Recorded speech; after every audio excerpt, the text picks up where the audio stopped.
ప్రపంచంలో ఉన్న అన్ని మతాలలోని మహిళలు తమ హక్కుల కోసం ఉద్యమించగలిగే స్వేచ్ఛను కలిగి ఉన్నారు.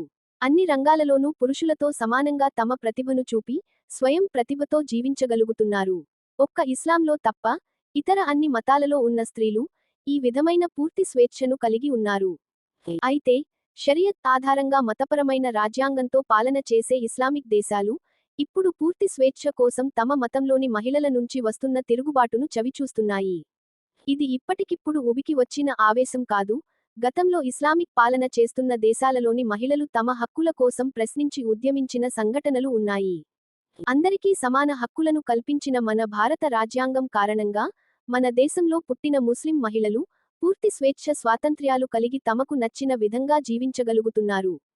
ఇప్పుడు ఇరాన్లో జరుగుతున్న అంతర్యుద్ధంలో అక్కడ మత ఛాందసవాద పాలకుడు వందల మందిని కాల్చి చంపుతున్నా, మహిళలు వెనక్కి తగ్గటం లేదు, తమ పోరాటపందా వీడటం లేదు.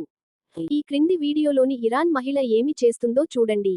ఇలాంటి సంఘటనలను చూస్తున్న ప్రపంచ జనాలు, ఇక మత ఛాందస వాదానికి కాలం చెల్లిందని, ప్రజలు పాలకులను ధిక్కరించి, మత సంకెళ్లను తెంచుకొని సభ్య సమాజంలోకి పూర్తిగా ప్రవేశించే రోజులు అతి సమీపంలోనే ఉన్నాయని అనుకుంటున్నారు.